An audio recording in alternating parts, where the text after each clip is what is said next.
Hello বন্ধুরা, কেমন আছো সবাই? আশা করি ভালো আছো। আজ আমি বানাবো চিড়ার পোহা।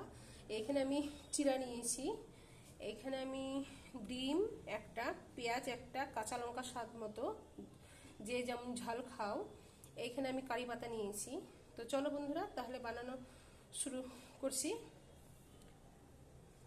তো বন্ধুরা, চিড়াটা আমি ভালোভাবে ধুয়ে নিয়েছি, ধুয়ে এরকম ঝাঁকাতে রেখেছি আমি জল ঝরতে। তো বন্ধুরা, এবার আমি কড়াই বসিয়ে দিয়েছি গরম হওয়ার জন্য।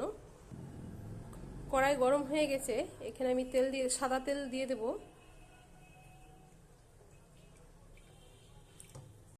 তেল গরম হয়ে গেছে, প্রথমে আমি পেঁয়াজ দিয়ে দেব। পেঁয়াজটা ভালোভাবে আমি ভেজে নেব। তো পেঁয়াজটা লাল হয়ে গেছে, এবার আমি কারি পাতা দিয়ে দেব।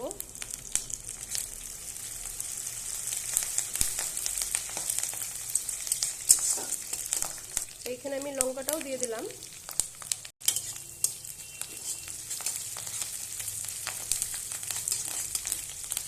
এইখানে আমি ডিমটা হালকা লবণ দিয়ে ফেটিয়ে নিয়েছি, ডিমটা আমি দিয়ে দেব।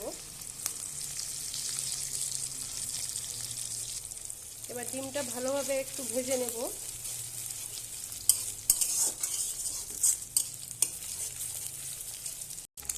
ডিমটা ভাজা হয়ে গেছে ভালোভাবে। এই যে এখানে আমি চিড়া ধুয়ে রেখেছিলাম, সেটা এবার আমি দিয়ে দেব। ভালোভাবে নেড়ে নেব।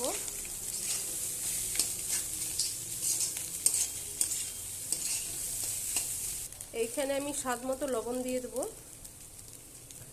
সামান্য হলুদ গুঁড়া দিয়ে দেব। এবার আমি ভালোভাবে নাড়ব।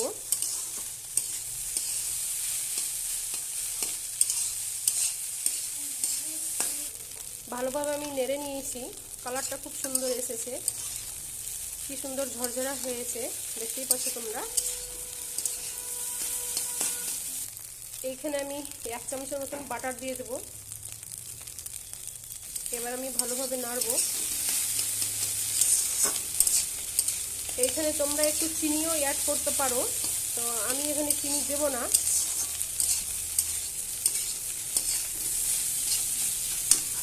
তো এটা আমার হয়ে গেছে।